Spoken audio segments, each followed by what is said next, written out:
Good evening and welcome to you from Lough Gur.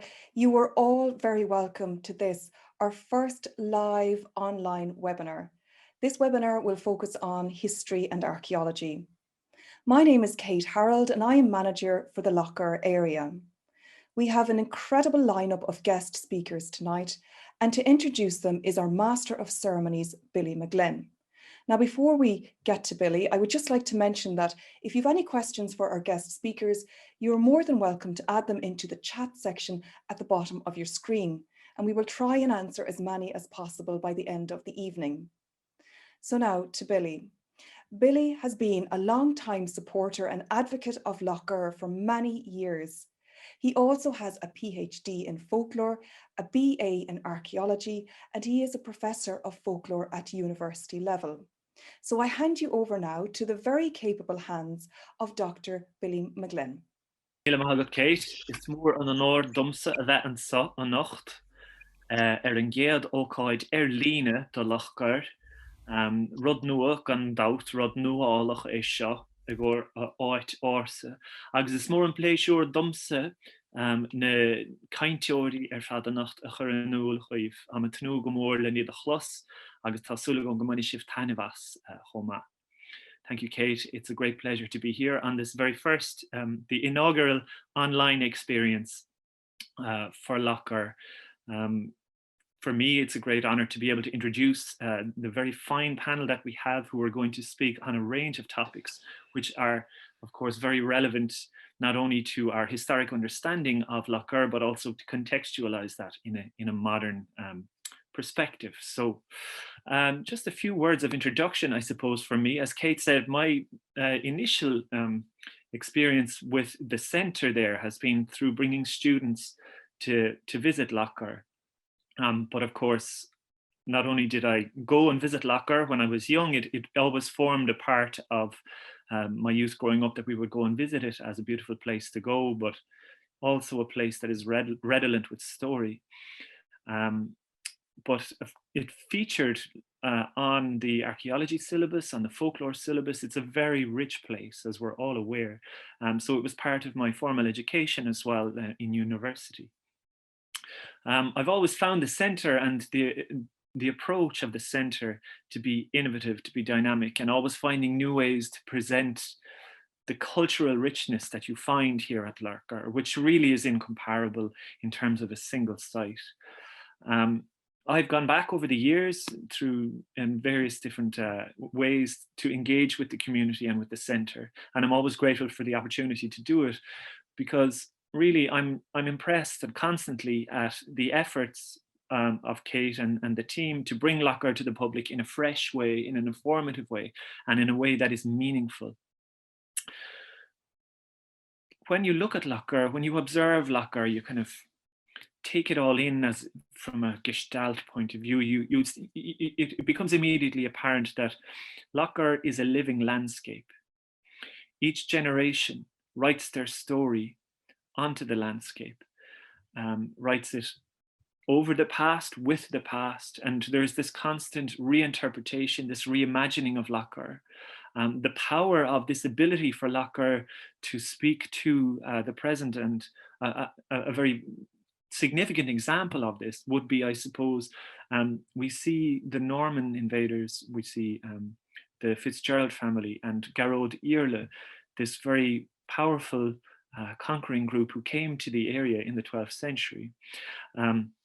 But we see that they seized on the very active folk traditions of Lough Gur and the ideas to do with power and to do with relationship with the land, and they wrote themselves into the mythic story of Lough Gur.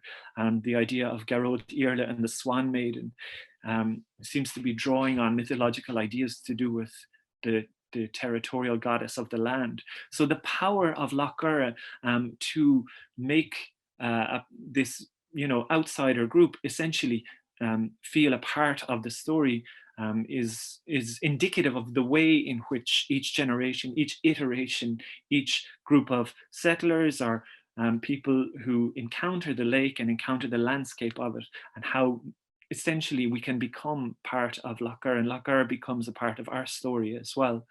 In medieval tradition and in medieval studies, there's this concept of the palimpsest.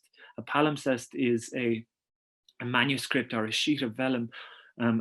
And because manuscript and vellum and parchment was very expensive, you see that oftentimes they will rub out the old writing and they'll write over it with the new. But modern research allows us to look at these manuscripts under different light, and we can read the traces of older script that is found there.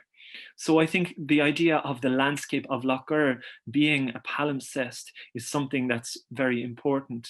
It's a useful metaphor for thinking about this very dynamic landscape, this place where if we look at it in the right way, we can see, we can read, we can interpret the traces of older generations, of older civilizations, and the way in which each is written into the last, and how it becomes an active and a living and a dynamic place. So at the moment, we have had our great narratives disrupted. We're bringing this to you online as a result of that. Otherwise, we may be doing this in person, but our stories have been disrupted, and it is vital that we find ways to get around that and to write our new story. And I would hope that as time goes on and as we look back on these very strange times, we'll find a way to integrate our experience into the writing and the telling of our stories. So without further ado, I would like to introduce the first of our speakers. Lough Gur, as I've said, is one of the most dense archaeological landscapes in Ireland. Almost every period throughout our archaeological past is represented here. And the lake has been a centre of settlement and ritual since at least the Neolithic period. The history of the lake as a centre of archaeological interest, of course, we can see developing very much throughout the 20th century and of course into the 21st. And central to our understanding of the Neolithic, the ways in which people lived and died, is the story of Lough Gur. But it is also a fascinating archaeological journey to see how it has progressed from the Neolithic through the Beaker period, the Chalcolithic, the Bronze Age. There's traces of Iron Age, early medieval, late medieval, and of course modern times as well. So this notion of continuity and change feature very large in the story of Lough Gur. And there are a lot of important theories and methodologies in archaeology which were produced from the work here. So in that context, I would like to introduce Rose Cleary, who is a former senior archaeologist at University College Cork and author of The Archaeology of Lough Gur. This is the person who literally wrote the book. This is a publication covering over 150 years of research and information relating to Lough Gur. Rose comes from a long line of archaeological professors from UCC, including Sean Pure-Dawn, MJ O'Kelly, and who spent a life studying Lough Gur to unearth its past. Tonight, Rose will lay the foundations to open this event and summarize the true importance of Lough Gur, a Limerick site that is often overlooked. So over to you, Rose. Lough Gur is one of, if not the richest archaeological landscape in Ireland. There are over 1,000 upstanding monuments around the lake and in the hinterland. The archaeology of Lough Gur is known not only in Ireland, but also in Britain and Europe. Lough Gur has been the focus of archaeological research for over 100 years. The first excavation was carried out by Harkness in 1860. A campaign of excavations was carried out by Sean P. O'Riordan from 1936 to 1954. O'Riordan excavated several sites on Knockadune and elsewhere in the region. These excavations were before scientific archaeology. This lack was addressed in a series of excavations from 1980 until 2012. Where radiocarbon dating was used to provide a time framework for settlement in Lough Gur. Allied to this, there have been aerial and geophysical surveys which uncovered a number of previously unknown monuments. Archaeological excavation and survey of various monuments around the lake has created a huge body of information on the prehistory and history of Lough Gur and of Ireland. Apart from this, many objects have been found around the lake, including the famous Lough Gur shield, which was recovered when the lake was artificially lowered in 1847 during the Great Famine. The shield is 3,000 years old. Lough Gur is a place where settlement can be traced back over 9,000 years. The first people in the area were hunter-gatherer communities or Mesolithic people that came by boat from Britain. They presumably came in to the mouth of the Shannon at Limerick and came south to Lough Gur via the Camogue and Morning Star rivers. Lough Gur is better known for Neolithic or the first farming communities and has uniquely in Ireland the visible remains of house foundations still upstanding on Knockadoon. This one here is the foundation of house site A, and this one is a site within Circle K, also on Knockadoon. Reconstructions of the houses have shown that they had the stone foundations over this mud walls and with a thatched roof and overhanging the mud walls. Finds from the sites have allowed us to get a glimpse into what life was like in Lough Gur 6,000 years ago, such as what type of food they ate, what type of farming they practiced, and how they buried their dead. The evolution of the archaeological landscape is marked by such monumental sites as Grange Stone Circle, where construction began about 5,000 years ago of an embanked enclosure, followed about 500 years after that of the construction of an inner stone circle. Grange Stone Circle is most frequently seen from the roadside, but is really spectacular when seen in the overall context of the lake. The site was originally excavated and dated by O'Riordan on ceramic finds, but it really lacked scientific dating. And as a result of an excavation in 2012, it was possible to put absolute dating on the construction and phasing of the monument. Grange is one of the most visited sites in Lough Gur, with accounts of the stone circle going back to the 1700s. Grange was beside the old mail coach road from Limerick to Cork, and people were able to visit the site. People on the coach were able to hop off the coach and go in and have a look at the site. The stone circle itself is the largest stone circle in Ireland, and it has an inner circle of stones with big monoliths interspersed and smaller stones in between these. The entrance is seen here on the right. It goes through the embanked enclosure and it is flanked by two monoliths, big stones.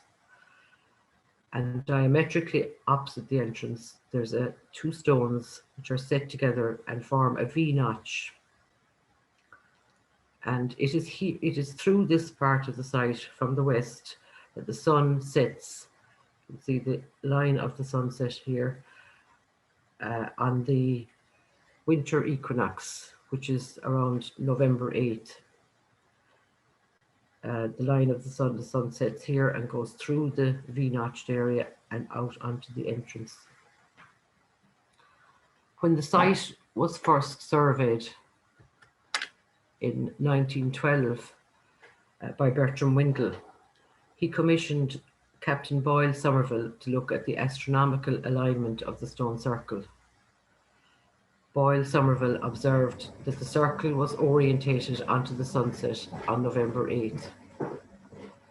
One can only imagine the prehistoric ceremonies that took place within the circle at sunset, when the surrounding farming communities gathered to mark the long winter days. Other sites around Lough Gur are connected to ceremony and community gathering, and include the megalithic tomb at New Church. These places are associated with the dead, but they were also places for the living, where the ancestral past was remembered and linked to the living peoples in the area. The soil of Lough Gur has he also yielded up graves of the first farmers. Many of the graves were actually found under the Neolithic house floors. There are many archaeological sites around Lough Gur that mark the various transitions from prehistory to historic times, including the early Christian stone forts at Carrigalia. These enclosures were the homesteads of strong farmers, and the forts, the stone walls surrounded their dwellings. The walls, which are up to 3 meters thick, also had elaborate gated entrances. The finds from the excavations here showed that the occupants of the stone forts were high status individuals. That is evident in the number of high status finds from the sites, including jewellery and a type of brooch known as a ring pin. There were also finds which indicated that there were craft workers on the site, people who worked in bone and in metal. The finds also showed that people here at Carrigalia had some knowledge or connection with the Roman Britain, because some of the finds were actually, there's evidence of the finds that they were came from Roman Britain. The castle, known as Boucher's Castle, was the home of the great Earl Garrett Fitzgerald, the 14th Earl of Desmond. It is a magnificent building, and there are 5 stories still standing over a basement. The building saw the rise and fall of the Earls of Desmond, ultimately becoming the home of George Boucher, who was granted the lands around Lough Gur in 1586 as part of the Elizabethan plantations. There's an account of a siege of Lough Gur in 1641. The castle inhabitants were besieged by the Irish. The siege went on for 24 weeks and showed that the inhabitants of the castle were close to starvation at the end of it. New Church, or Temple Nua, across the lake from Boucher's Castle, was a chapel of ease for the Desmonds, whereby the Earls and their families were able to attend Mass without having to go to the parish church, which might have been some distance away. The church was renovated by Rachel, she was Countess of Bath, and included in her gifts to the chapel was a chalice, which was later presented to Knockany Church. Tomás O'Connellan, the minstrel bard, and Owen Bresnan, a local poet and historian, were buried in the churchyard. There are many sites around Lough Gur which are spectacular, but which are less visited, such as the prehistoric enclosures on Knockadune. This slide, of course, is of Circle K. The slide shows Circle K. These sites are also virtually unique in Ireland, as the physical remains of prehistoric settlement are still visible today. Unfortunately, many, although in the care of the Office of Public Works, are not maintained, and many are overgrown and have poor information boards. Similarly, the stone circles located around the landscape around Lough Gur are also in poor condition. The photograph of Circle O here was taken some years ago, and the site is now very overgrown with bushes and scrub and barely recognisable as a stone circle. Circle P and O are near Lough Gur, and they are unusual monuments, but undoubtedly linked to Bronze Age gatherings and rituals. Circle C here is the smallest of 3 stone circles at Grange, and geophysical survey in that area has shown that there are at least 6 other sites in the environs which are now not visible above the ground. Standing stones are also a feature in the archaeological sites. A 2-metre high stone on Ardluda Hill near Grange is one of the most impressive standing stones. A standing stone known as Clockavilla beside the Great Stone Circle at Grange can historically be linked to the Earls of Desmond. When Garrett, the great Earl, was released from an English jail in 1573, he was still in captivity when he arrived in Dublin but he managed to escape and he headed south to Lough Gur, where his clansmen and local landowners met him at Cloughavilla, the ancient inauguration site for the Kings of Munster. The meeting at Cloughavilla reaffirmed the Earl's Irishness and links to Gaelic culture. Archaeological excavations at Lough Gur have uncovered sites that are no longer visible on the work in the car park area beside Lough Gur in the late 1970s exposed the foundations of medieval houses. These were the houses of the tenants of the Anglo-Norman Fitzgeralds or Geraldines, who built their land holdings in County Limerick into huge estates. The house remains of the tenants are rare in Ireland, and they actually give an insight into what life was like in Anglo-Norman Ireland in the period 1200 to 1300 AD. Reconstructions of the houses show that they were pretty simple affairs, again mud walls and thatched roofs. One of them had a large barn attached to the building. Lough Gur has yielded many artefacts from both archaeological excavations and finds recovered from the lake, including hundreds of Neolithic stone axes dating to around 6,000 to 4,000 years ago. This gold-mounted spearhead on the right is dated to about 1400 BC. There's only one other example of this type of spearhead, which is found in Yorkshire, so it's a very rare find. A decorated Viking sword was recovered from the lake. It has an inscription on the hilt, and it's dated to around 900 AD. Similar swords were found in Norwegian graves. And there's also a mount for a drinking horn, which was found in Carrigalia, which is of Viking origin. In summary, Lough Gur is a microcosm of Irish archaeology. The landscape includes many monuments dating from about 6000 BC, and there are the remains from Neolithic farmers, Bronze and Iron Age cultures, early Christian forts, and more recent sites such as medieval castles and churches. Thousands of artifacts have been found around the lake, and many are rare finds, including the Lough Gur Shield. Many sites are not easily accessible and poorly signed. In order to develop the archaeological heritage of Lough Gur and make the sites more accessible, perhaps there needs to be a new approach to the heritage of Lough Gur. Simple steps can benefit the development of heritage tourism in Lough Gur. Shin Chin.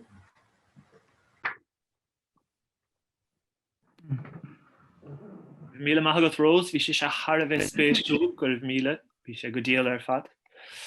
Thank you very much, Rose. That was very, very interesting and informative.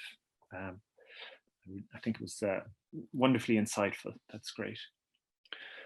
Now, the importance of museums. We've seen the field work that Rose herself has engaged with and research, but the museum is another element to our understanding of history. And really, museums are much more than just repositories, places where we sort of leave artifacts and forget about them or give them the odd glance now and again. Museums work hand in hand with field archaeologists and with academics and researchers. They play a vital role really in telling us the story of ourselves and making us interpret and reinterpret our narrative. The museum, there are local museums, there are national museums, and they allow for us to reflect and to think about our own local identities, our national identities, and to contextualize our identities in an international setting as well. I think Ireland has a very good relationship with our heritage. We have very robust legislation, which I think allows for a very strong sense of ownership of our past. I think that a lot of Irish people have a connection to our history, and the way we talk about artifacts and the way we essentially have this shared ownership of our artifacts foster a strong sense of the past belonging to ourselves. Therefore, outreach from museums is vital, especially these days when we might feel less connected.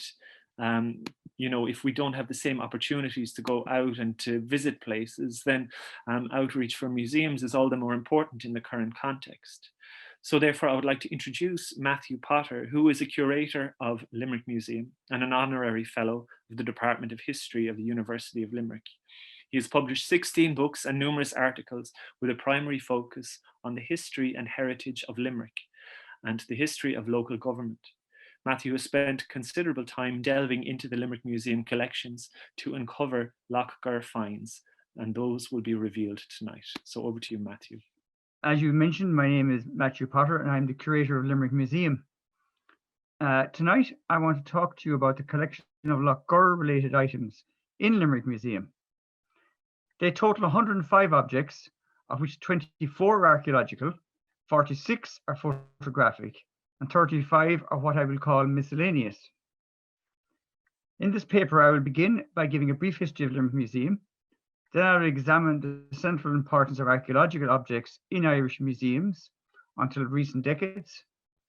I will look at the role of the Thomond Archaeological and Historical Society, from whose members Limerick Museum has derived much of its Lough Gur collection.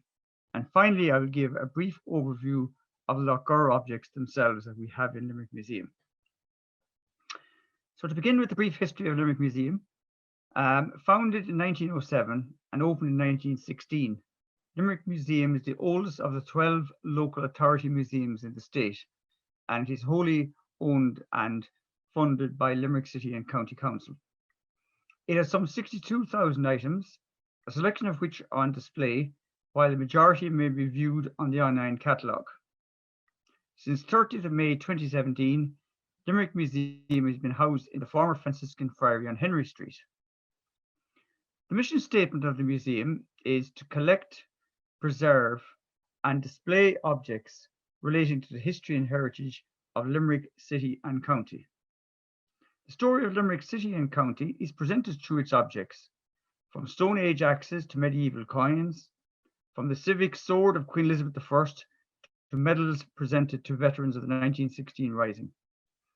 Among the more unusual items we have are a 400-year-old mummified cat known as Ireton's cat, a 3-billion-year-old fragment from the largest meteorite shower that ever fell in Ireland in 1813, and 2 World War II gas masks that fortunately never had to be used.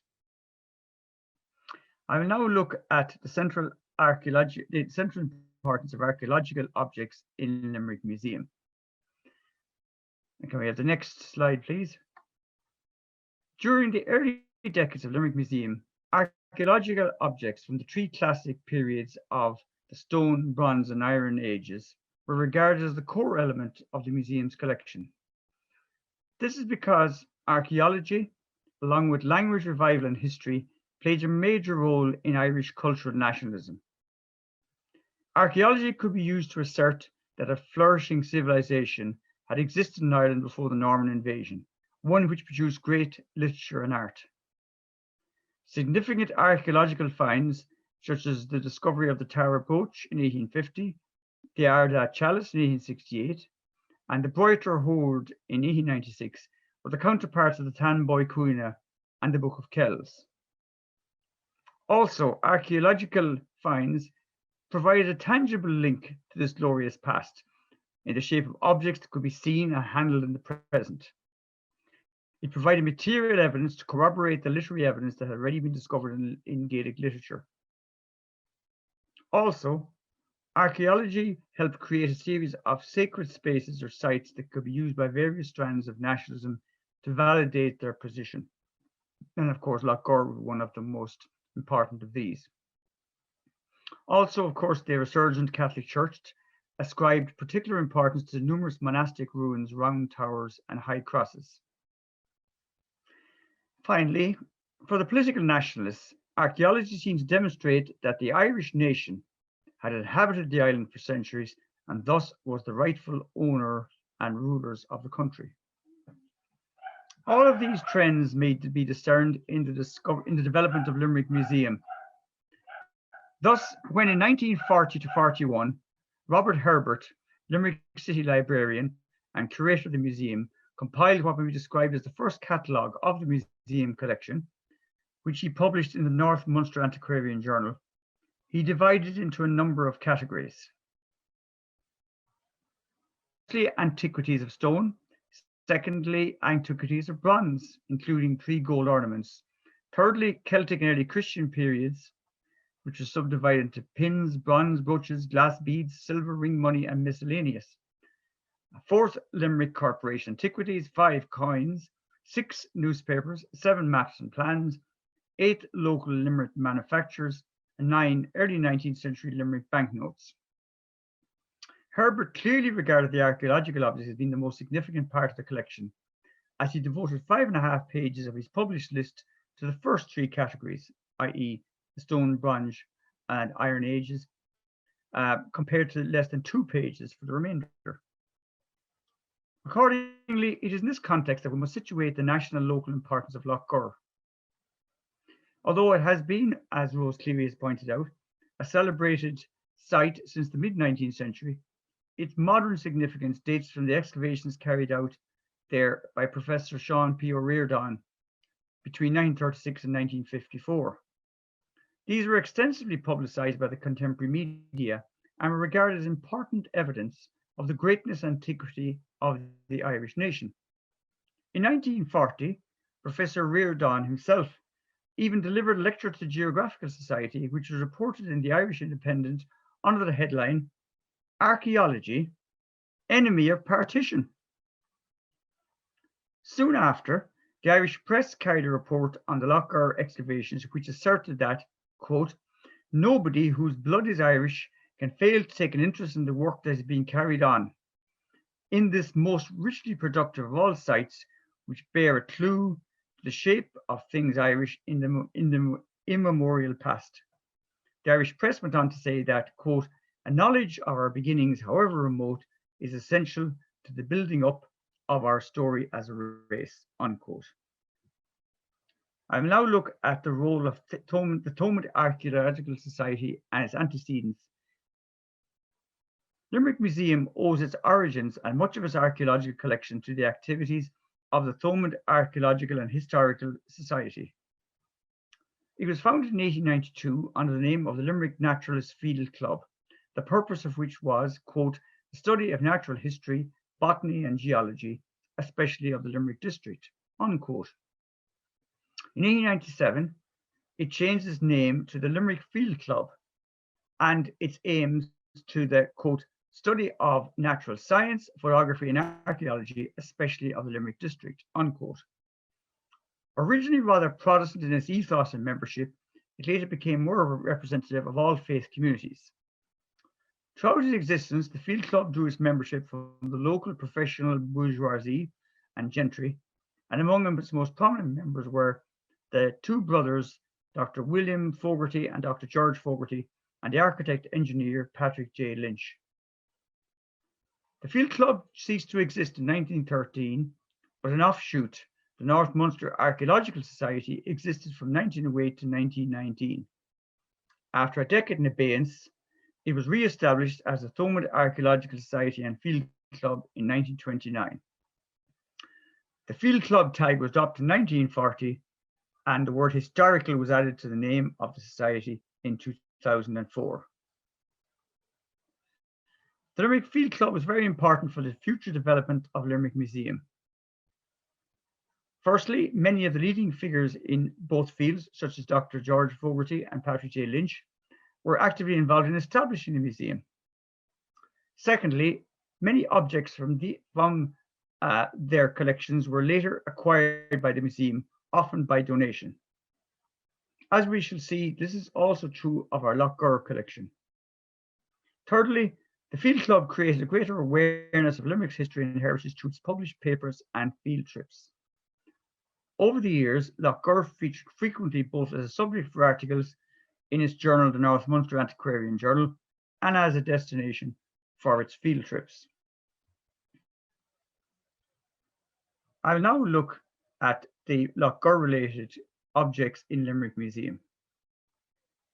Next image, please. Limerick Museum has a total of 24 archaeological objects relating to Lough Gur in its collection. Of these, 18 objects were donated to the museum in 1945 by John Hunt, founder of the collection that later evolved into the Hunt Museum in Limerick City.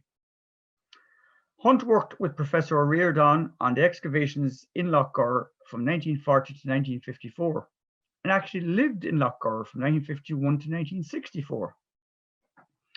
John Hunt was also an active member of the Thomond Archaeological Society, sitting on the committee from 1943 to 1965 and serving as a vice president from 1965 to 1976. In 1945, he donated 18 objects from Garrett Island, Lough Gur, to Limerick Museum, all of which are dated to the Neolithic period. All 18 are made from sedimentary rocks. 10 of them are made of flint, a very hard greyish-black stone frequently used for making tools. 3 are made from siliceous rocks, 2 are from limestone, 1 is made of shale, and 2 are made from unidentified rocks. If we then classify these 18 objects by type, we find that, and can I have the next image, please? 5 of them are flakes, and the flake is on the left-hand side of this image, which are pieces of rock removed from a larger piece of rock known as a core. Later, the flake will be made into a tool.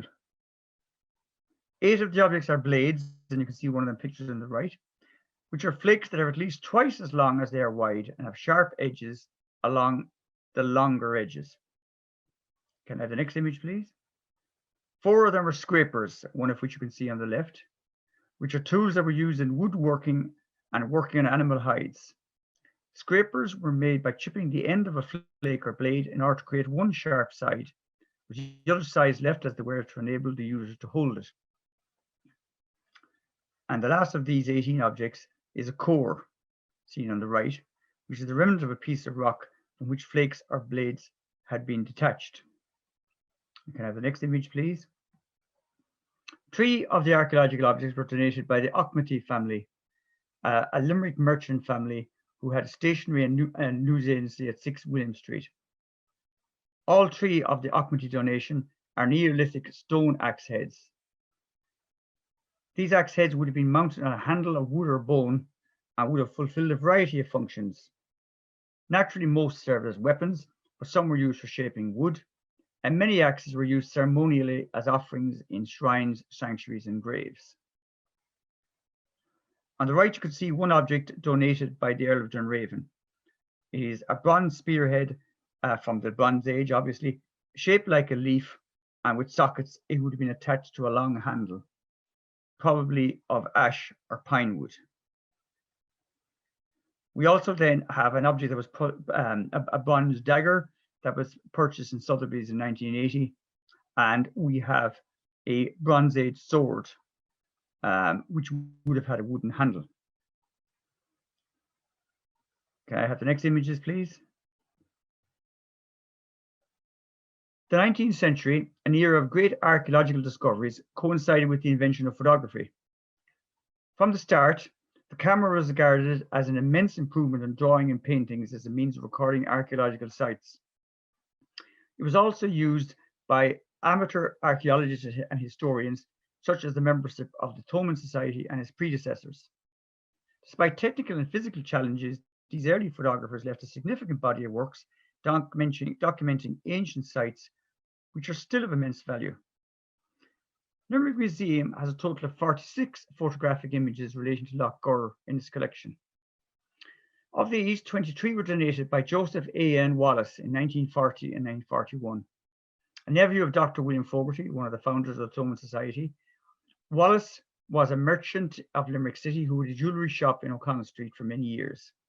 He was a well-known amateur archaeologist, and along with Monsignor Michael Maloney, brought about the revival of the Thomond Society in 1929.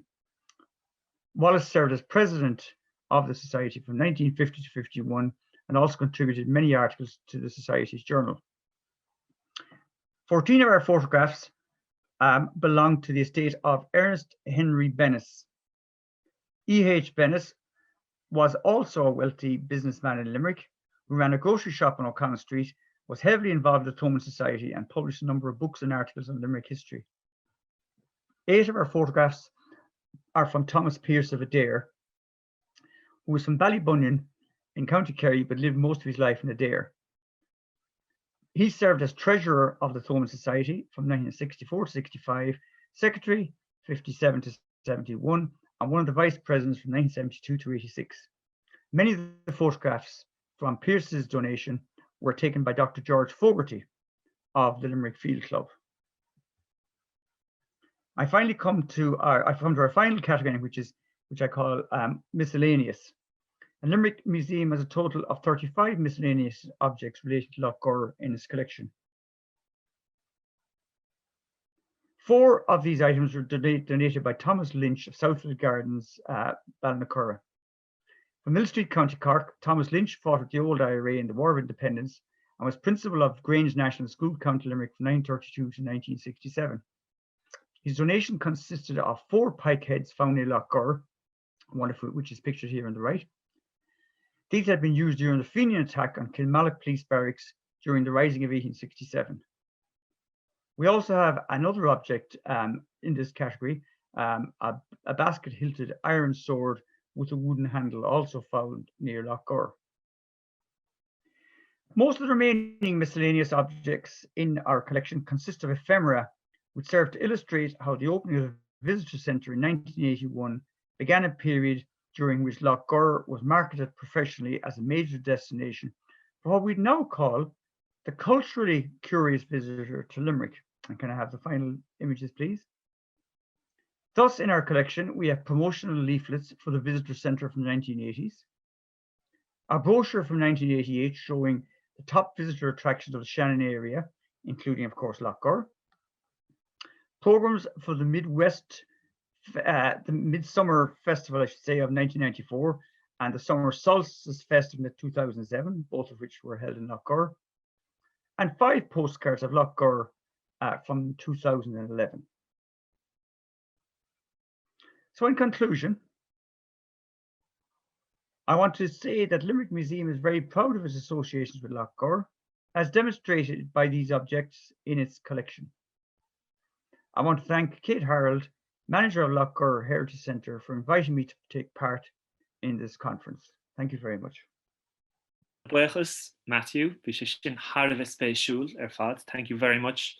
It's so wonderful to connect in whatever way possible with the physical remains of our past. It offers us such a tangible way to connect to them, but also the story of the past as well. It really is informative. So, as I've said before, we're to overuse a phrase, we're in unprecedented times, and I'm sure many of us will look back at these months and years, I suppose, as being a very strange and unusual time. But there's a lot of talk these days about what's valuable to us, what we value as a society. And we are looking and perhaps reassessing our sense of what is important and what is valuable. We're looking inwards at ourselves. We're also looking outwards for guidance, for help, for some kind of clue as to where do we go next. We're looking at politicians. Of course, we're looking to the medical profession, but also people are talking a lot about the economy and talking to economists and listening to what they have to say about how to navigate the particular situation that we're in. And there is a lot of talk of the economy as if it's just euros flowing back and forth. But as we all know, there is a lot of other non-tangible elements, or perhaps other things that we need to take into account, the bigger picture of things. We talk about the value of the arts. We talk about our own well-being, the well-being of the community, of a society. And in that context, I suppose, heritage undoubtedly forms a part of that conversation. And we can see that these themes are linked really in a complex web of interdependence between our health, our emotional health, our societal, our community health, and the way in which we go forward, and the way in which we assess and reassess what's important to us. So in all of this soul searching, we'll talk about value, we'll talk about the importance of things. And I think our next guest, John Moran, is going to talk about the multiple values of our heritage, with particular reference to the connection between John Hunt and Lough Gur as the chairman of the Hunt Museum. John Moran is perhaps best known for his role as Secretary General at the Department of Finance during the bailout years and for establishing a roadmap for a post-crisis Ireland. Currently, he is chair of Ireland's Land Development Agency, which is set up to ensure the provision of affordable homes and better management of state-owned land. He is also a trained lawyer and a banker. So, John, I'm going to hand it over to you.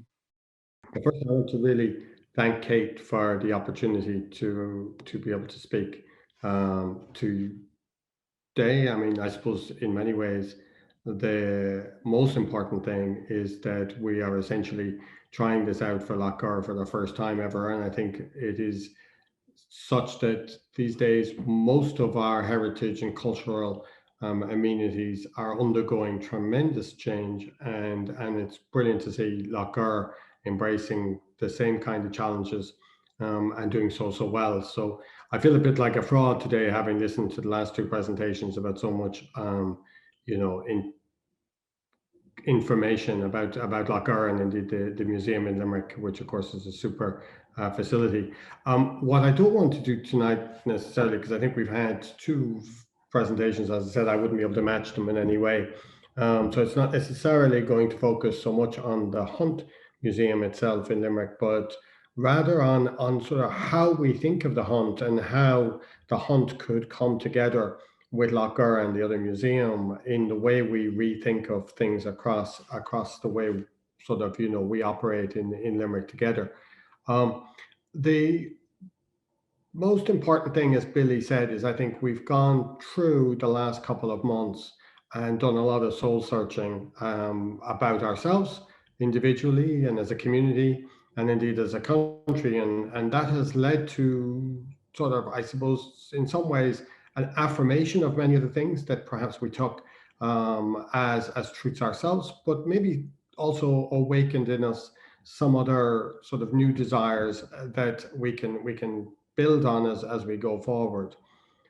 One of the things I thought, as Billy mentioned, that we're involved in the LDA in a much more dramatic intervention than the state has seen before in how the state pulls together all of the lands that the state owns, how the state pulls together the amenities and things like that, that dictate how people live and where people live on the island. So one of the projects that some people may be aware that we're doing is a very large project in the city centre of Limerick in Colbert Station. But I thought it would be useful to just preface the rest of what I was going to say by reminding people of some of the key points that teams like those at the LDA and indeed in Limerick City Council and others were grappling with before COVID hit, in terms of how we think about the way we structure our communities and the way we structure our country. So these are ones from, in fact, the former planner of the city of Vancouver, which is known to be one of the most livable cities in the world, notwithstanding a very high population growth in the last while. And they are the principles that, as per his presentation to us at the LDA and Limerick City Council, are in many ways dictating the way we're thinking about the way Ireland should move forward. And I think, if anything, the last couple of months have only reinforced some of these. The idea that we need to think very much about our carbon footprint and strive for zero carbon. The idea that we need to also change the conversation about how we live. It's fascinating to watch in many ways when you look at Lough Gur, the idea of a community coming and living together in close proximity. And I think we need to come back to those type of ideas as we think about how we have our housing stock and how we set up our country, and we will think about that in a minute with specific reference to Limerick. I suppose one thing that I probably would bring out more than anything else as somebody who's come back to Limerick to live here is that I think we undersell ourselves considerably in Limerick, and we'll look a little bit at the tourism numbers later when we think about the economic impact of what everything is about.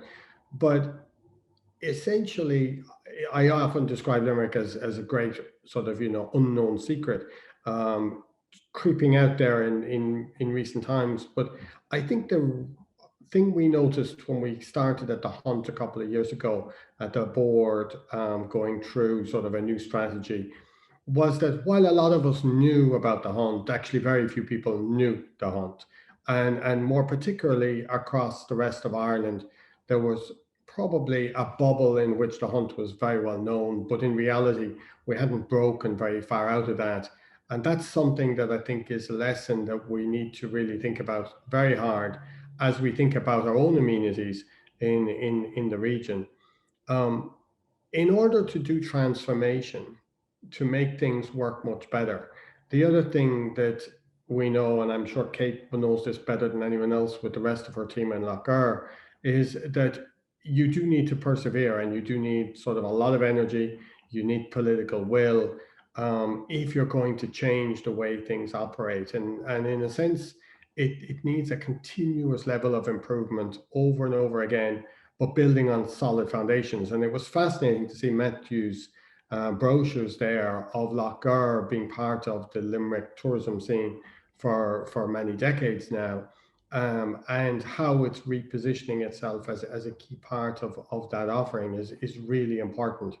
Um, I don't think it needs to be reinforced given what we've gone through in the last couple of months. But a key part of how we are going about thinking about settlements across the world now, and indeed before, is a kind of combining all of this together. It's this idea that we need to focus very much on quality of life as to where people are living, how they're living, and I suppose to an extreme, cut out these long, unhealthy commutes that people have had imposed on them by the way we've distributed economic activity, both here in Ireland and indeed in many other countries as well. And that's going to lead to a desire to make the way we operate our towns, our villages, and our cities such that walkability, livability, and a lot of other factors like that will become just so much more important. And having amenities where people can actually, exercise, where they can get into sort of a new spaces in terms of physical and mental health. That will come about through a somewhat controversial, I suppose, if you're thinking about Ireland, way of thinking about the way we've grown. But I come back to this idea of Lough Gur being a sort of a settlement around certain amenities that applied at the time and were really important. This idea that we should cluster our populations around new settlements or older existing settlements and not do so in a way that encourages sprawl, are really important. But these cannot be isolated towns or villages. We need to find ways to connect them all together so that we actually are spreading out across the country, but we're spreading out in a different way than we've done before. I think one of the most important lessons that we picked up from Brent, and I think one of the most important lessons for any of us that are running and involved in cultural or heritage amenities, is to listen to the youth. A lot of what we've been doing in the hunt in the last number of years have been focused around education across all the ages, but with particular reference to how we reach out to younger citizens of the region, in terms of developing a connectivity to our own institution that starts early. And I think places like Lough Gur, where walking, biking, and just immersing yourself in such a rich amount of history are going to play a key part in that if we can connect up those new generations to it. And I think it goes beyond just what we might think of in terms of educational forces. It is really important that as we think about Limerick, as we think about the new citizens that have come to live here, or indeed even the young kids that are growing up here, it's important that we touch them at an early age so that they feel part of the amenities, the area that they are growing up in, and therefore as they get older, they have a strong desire to actually continue living in the area and maybe go away for a couple of years but come back again. And then the last thing I guess to say is that density done well can actually be very good. If it's done badly, it tends to be create a lot of sort of problems, both particularly in terms of housing shortages and other areas that are more and more important for us here in Limerick because of what we're going through along with the rest of Ireland.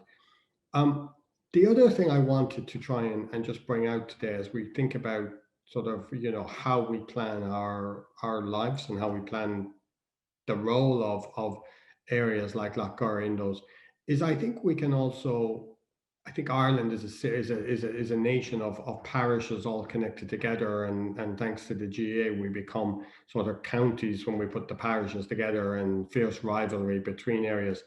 But I think we need to transcend beyond that for our own city region to really do well.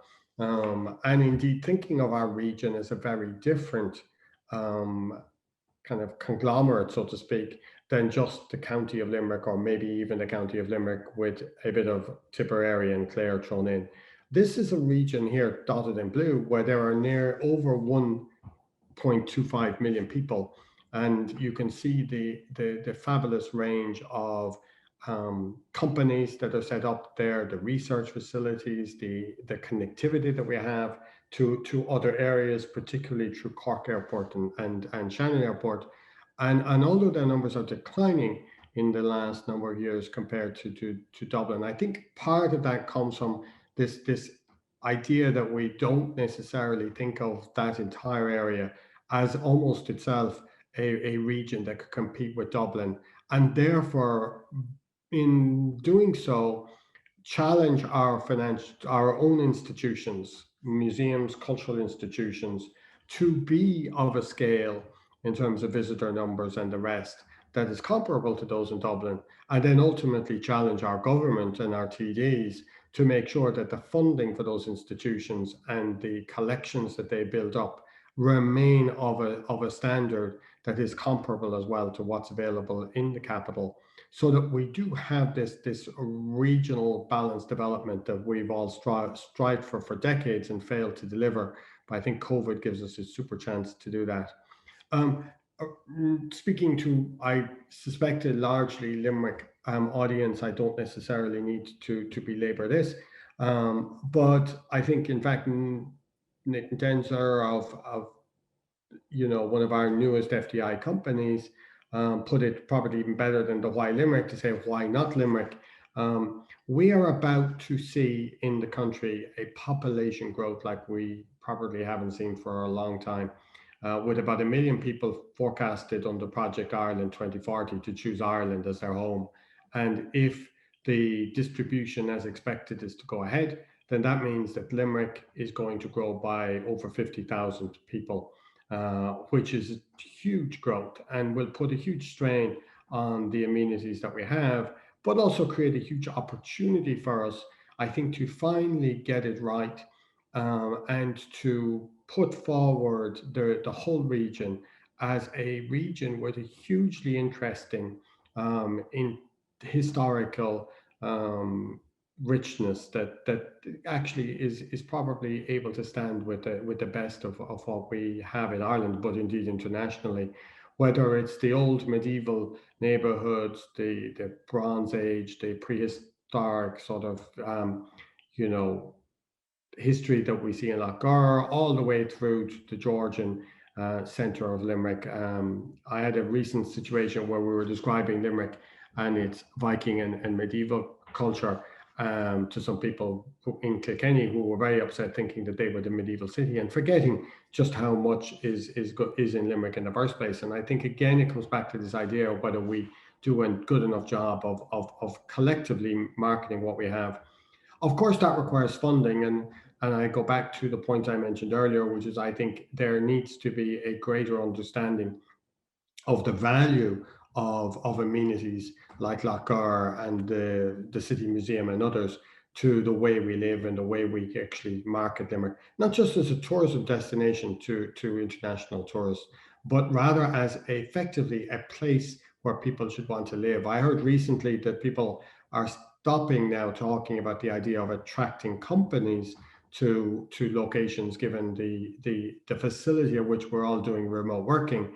It's now likely to become, in effect, a battle, I suppose you could say it, for talent in terms of attracting employees, just to simply choose your locations as home. And of course, with increased numbers like that come increased funding, increased availability of tourism numbers, and we'll come back to that. Funding, however, is not easy. And the hardest thing about funding in many respects is to explain to people the value of what you're trying to create. And I thought I'd just do one little case study here to explain how, in fact, things that might not seem evident at the outset can become part of the understanding of how people look at things differently. So I became chair of the hunt, I suppose, nearly 4 or 5 years ago now.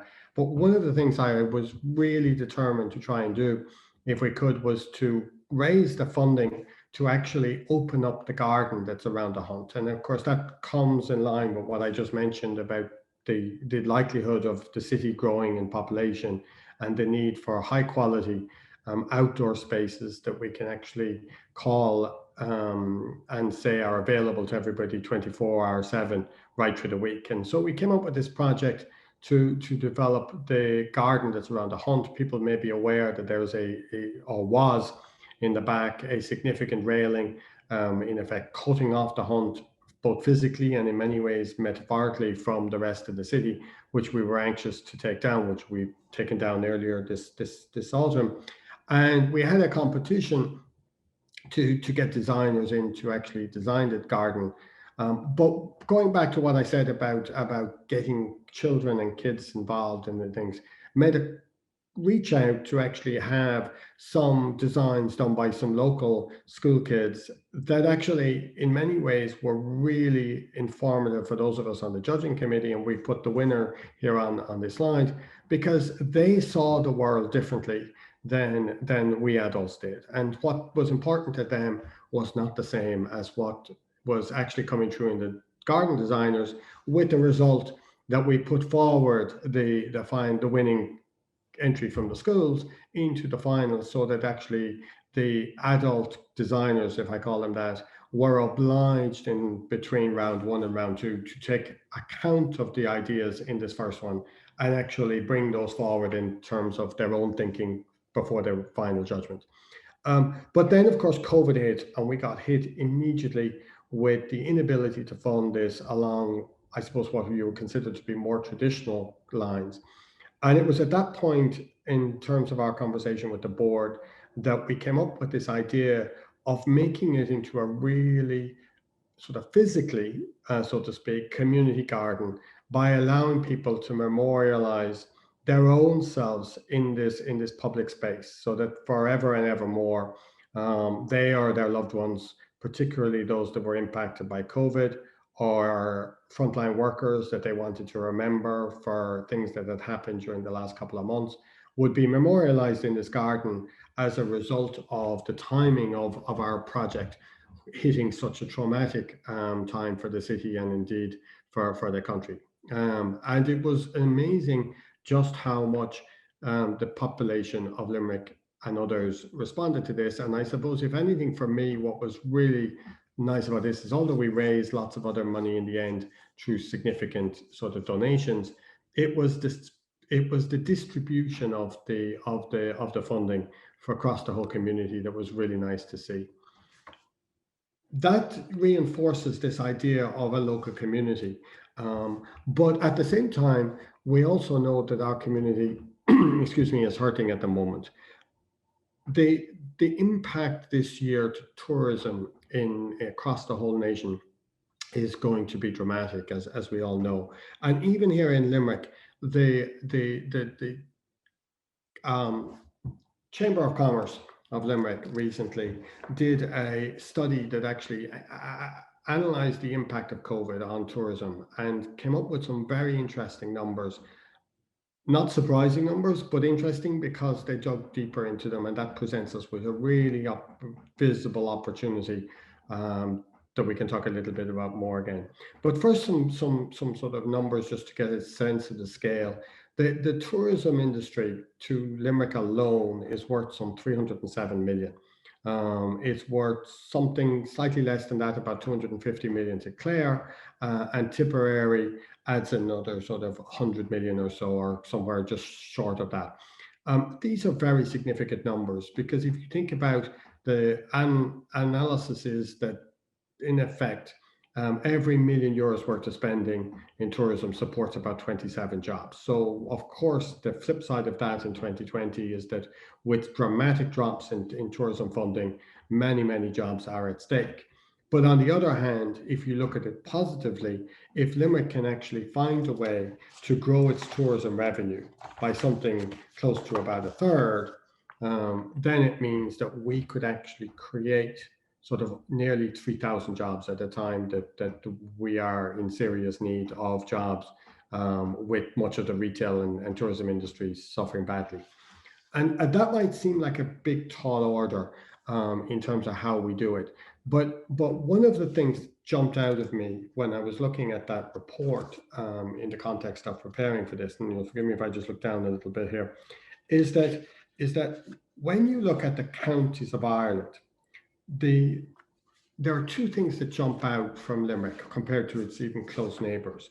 The first is the percentage of Limerick tourism that comes from domestic tourism is much smaller than Clare and Tipperary. It's probably only about half of the numbers in Clare, and frankly is only about a fifth or so of the tourism numbers in Tipperary that come from local tourism. Now, I don't know if that's everybody going to Munster hurling finals in Semple Stadium or what, but these are important facts. The other thing that jumps out is the fact that when you look at the distribution of income across the year, Limerick has done very well on foreign tourism, but ironically has done so in a much more even way across the four seasons, so to speak, the four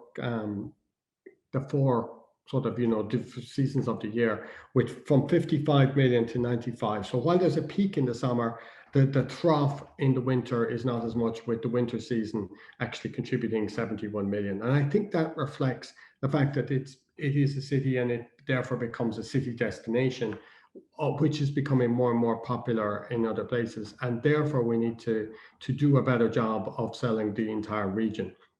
And that sort of brings me to the last point, right, which is that I think the best way for this to happen, is for us all to actually work together. I think if we think of Limerick as a domestic tourism location first, and with the foreign one following, we can continue to improve our foreign location, but with Shannon and COVID in difficulty for the next while, I think it's important that we actually become a destination of choice for people going back to my region from Galway, from Cork, when they want a weekend away, that they choose Limerick to come for a 2 or 3 day trip. And more importantly, those people who live in places like Dublin, because it's incredibly hard to convince American and many foreign tourists to return to a location. But it is very easy certainly much easier to become a destination where people can think of as a weekend destination, and therefore you get repeat business, and each time 1 or 2 new people are brought along on the trip from Dublin, and it becomes a sort of self-fulfilling prophecy. And I think that's one of the things. We spoke a little bit in one of our prep sessions for this about the fact that we need to then combine some of the ways we approach our problems in Limerick by combining, for example, public transport networks to Bruff, to Kilmallock and others, so that they pick up Lough Gur, because more and more people that visit and travel across the country are commenting on the fact that it all works very well if you have a car, but as more and more people live now without a car, particularly in urban areas like Dublin, we need in Limerick to be able to receive that number of tourists arriving into the train station in Limerick or the bus station, and make sure that they can get easily around to all the locations in Limerick that have rich heritage without actually necessarily needing to rent a car to do so. So on that front, I'll leave it there, and I look forward to answer questions. I just really want to thank the organisers again and congratulate them for taking the initiative to run something as sort of forward-thinking as a virtual thing, and I look forward to many more again. Thank you. Or míle buchas John, vi sin Harbheith spéisiúil agus is fiú go mór a bheith lé agus a caint fés na hábhar sin go háirithis na leitheanta beag an nuas. Thank you very much, John. Timely and very worthwhile topics to be discussing and approaches to be taking about how we think about and how we move forward with not only in the local Lough Gur area, but how we look at heritage and the various different values of things on a bigger scale.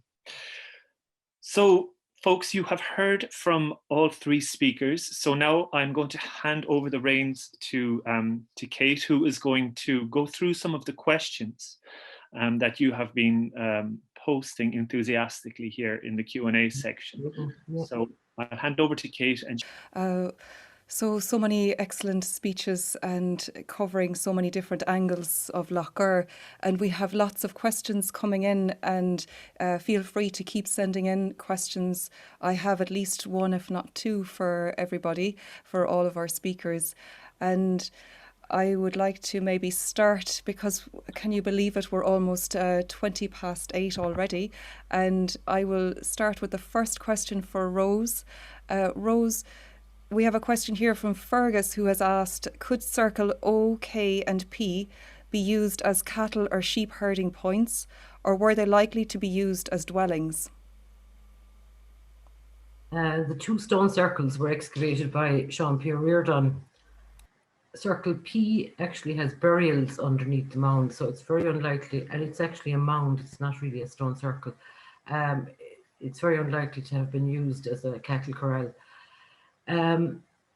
Or there's a question there about Circle P, could it be a settlement site? There's no structures from inside the actual enclosure, but in terms of cattle corrals, they're probably a little bit too elaborate in their construction just to be used for herding cattle.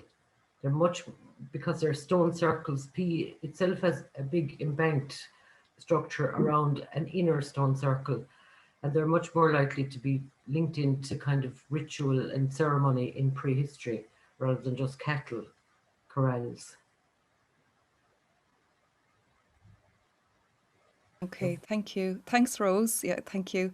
I have another question here from Aideen, and I think this one is for Billy. And the question is, I noticed that a number of the Lough Gur stone circles have trees growing very close to the stones. Is this something which has happened by chance, or is there any significance regarding the trees similar to the way there would have been trees at Holy Wells? That's for Billy.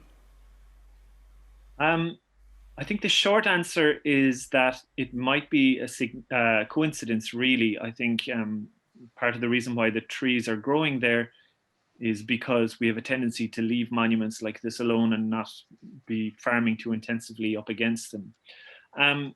Now, that being said, I think all is not lost with this.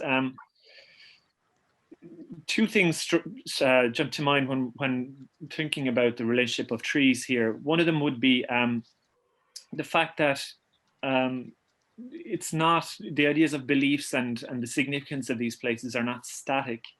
And I think the trees that grow up around these stones, people may be looking at them in a way and sort of imbuing them with a significance. I've noticed last time I was out there recently doing some filming, and there were what we call in folklore, we call them clooties, these cloths or ribbons or various different things tied to some of the trees at Lough Gur. And I think this is a continuation of part of the traditional practices that you find at Holy Wells, but they're found in a new context, and people, I think, are giving significance or imbuing significance to the trees around the stones. I know that Lough Gur Stone Circle is a place of importance, not only for heritage, but also for some people it's a place of spiritual or religious or cultural significance in that sense. So perhaps the trees are being given its significance in more modern times. And the other thing worth bearing in mind as well, I think, is Rose mentioned and has written about Ville, the stone of the tree, which is in the field adjacent to where Cloughaville, I think it is, sorry, which is in the field adjacent to the Great Stone Circle at Grange. Now that, and Rose, perhaps you can correct me if I'm wrong here, but this is the stone of this, the Abila is a sacred tree, which was sometimes associated with inauguration sites. There are stories from annals and from early Irish accounts that talk about these trees, these significant or important trees that grow at inauguration sites. And one of the ways in which rival groups used to invade another territory is they would go to the heart of the opposing territory and cut down the bille, the sacred tree that grew at the initiation site or the inauguration site. So I think the idea of sacred trees, particularly at this site, is not something that is necessarily new. This might be an old tradition, something that goes back to the medieval period or perhaps earlier than that. So. Thank you, Billy. It's a very comprehensive answer.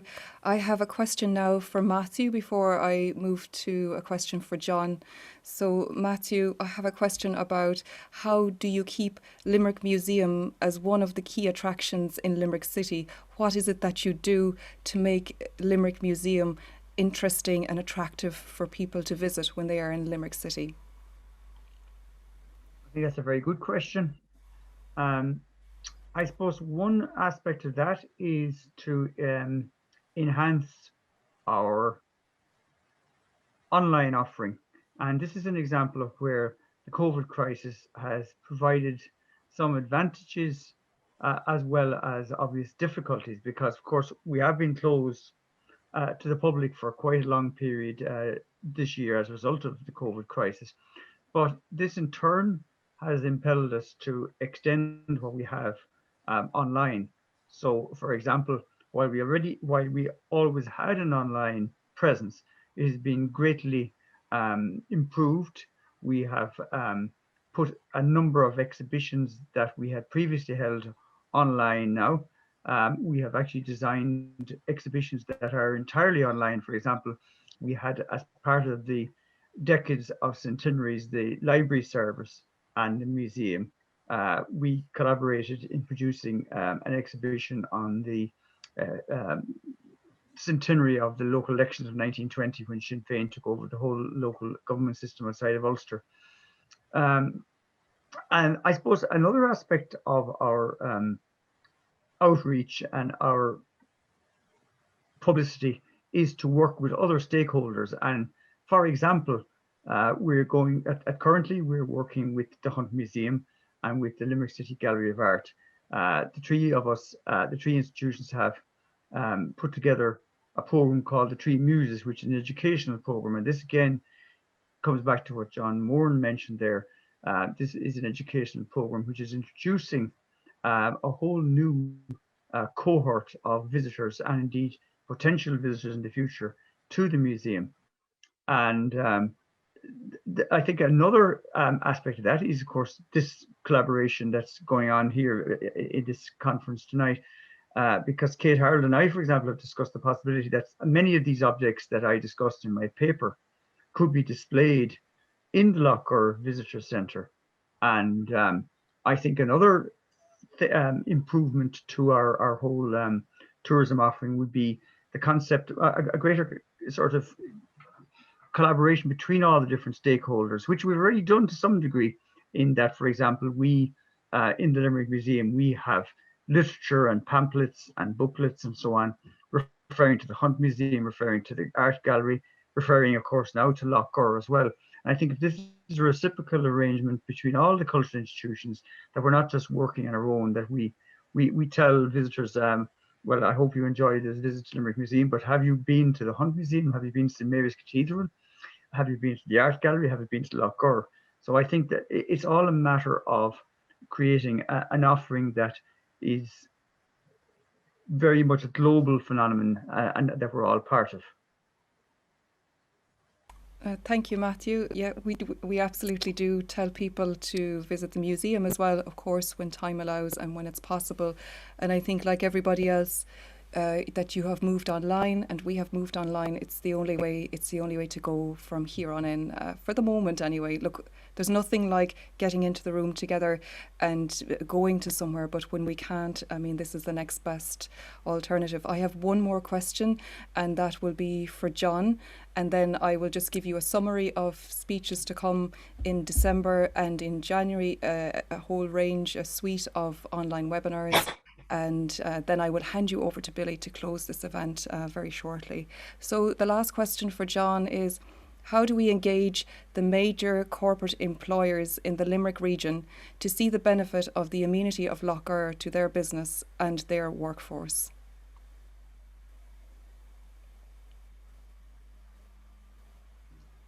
You're muted there, John. So that's a tough one, right? But because of course we're facing into lots of difficulties for lots of businesses at the moment to try and get through the economic crisis. But I think probably comes down less so just speaking in terms of companies, but if you think about their workforce and the changing nature of their lives at the moment. And I think all of us, the Hunt, the museum, Lough Gur, Balmady Castle, all of the other amenities, have to do, I think, a better job to become relevant for people in terms of becoming really more part of their lives, and therefore perhaps readjusting the way we've all thought about our lives in the past around different things. Because one thing we know now is that people have a lot more flexibility. They have the ability to look after kids in a different way. They work remotely from home. So does that give them time to engage with these museums other than waiting for Saturday afternoons or Sundays and weekends? And I think we need to be able to think about that. And then building that into the corporate question, I think the reality is that companies, as workforces are more distributed, will probably find themselves challenged to make sure that they retain a kind of a cohesive sense of a team and looking for areas. And you can imagine places like Lough Gur, if they could come to embrace that, actually finding a way to do a lot more for companies to service their needs in many ways to work through. But I think it goes back to, again, what Matthew just said there about the reality that all of the museums are going virtual. I think all of our amenities have a chance now to broaden very much the actual hinterland or that they operate in. I mean, in a sense, there's no reason why we all can't go global at the same time. And to do that together in one single offering would, I think, be incredibly powerful. And that would itself create a sort of a new connection with the companies that are local, both in terms of the fact that we have digital companies, getting them more involved in how we present our amenities, how we engage in them. I mean, some of the most cutting edge research is going on at the moment in Limerick in many of the companies here. And I don't know if we've actually found a way to bridge that gap between the heritage sites and the museums, perhaps thinking of ourselves more as tourism areas rather than locations where these companies can really get into it. And a simple example is that we spent a lot of time this last while in the Hunt doing 3D imaging of our various pieces of our collection, so that we can actually make them available on the internet, so that anybody anywhere in the world can 3D image print in a school in Singapore or in the US or anywhere else an item from the Hunt. And I think, again, thinking about the stuff that Matthew mentioned that could be displayed in Lough Gur now for the summer next year, hopefully when we'll all be able to get back around and go there physically, but doing the same kind of thing so that we have this explosion of artifacts from Limerick museums and Limerick events that come to life, whether you live in Limerick or whether you live anywhere else in the world. I think would be a really powerful statement by us all. Thank you, John. Okay, we're coming up to the end of our very first webinar. And before I hand you to Billy, just to close our first event, Leo, could you share the poster for our next event on December 15th? Do you have a copy? So the next event in the series, we have 3 webinars. This one takes place on the 15th of December, and we have Nori Nirian, Moncon McGann, Patrick Hederman, and we couldn't let Billy go, so he's going to be MC again for us on December 15th. Then we have on the 22nd of February, we have an archaeoastronomy event, which is all about the connection of our ancient monuments to the skies overhead. And we have Dr. Nora Patton, Dr. Niall Smith and Dr. Frank Prendergast, and also Paul Ryan will be with us on the evening as well. So you can book these events from this evening and also from tomorrow. They are free to book, and I hope that you will join us for those events on the 15th of December and also on the 22nd of February. Before I hand you over to Billy, I would like to thank all of the speakers on behalf of Lough Gur Development. I have to say there's a little bit of a sigh of relief that we have done this very first webinar. We have jumped the first hurdle. There is no stopping us now. What's to come, we don't know. Look, as I said, there's nothing like being in a room together. There absolutely is no replacement for that. But in a time where we can't go into a room together, this has just been a very good experience. And I'd like to thank all of our people here who have booked tickets, who have joined us tonight for the very first event. So thank you very much. But now it's back to Billy to close out this event. Thank you. Case. I think one of the things that jumps out at anybody who looks at Lough Gur in its totality, you know that there is no one single time period that Lough Gur represents. It's everything from the first fisher-gatherers of the Mesolithic all the way through the Stone Age, Bronze Age, Iron Age. Everything is represented there. So there's no one fixed time period. And equally, there is no one fixed story of Lough Gur. I think all of the speakers tonight have shown us that there are so many different perspectives that you can take on it, so many elements and aspects that you can look at. I noticed that some of the questions that unfortunately we didn't get a chance to answer spoke about ecology, spoke about the environment, spoke about the landscape. There's so much more to know and to learn and to discuss.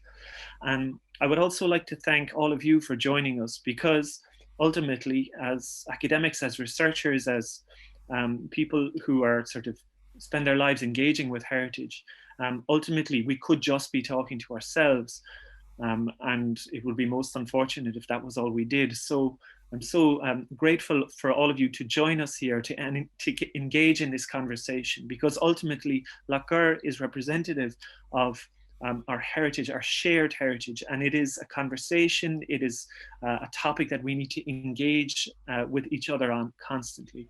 And I'm so impressed, I'm constantly impressed and so edified by the efforts of everybody at the Lough Gur Heritage Centre in their constant efforts to tell the story, to rework the story, to frame it, to look for new perspectives on it.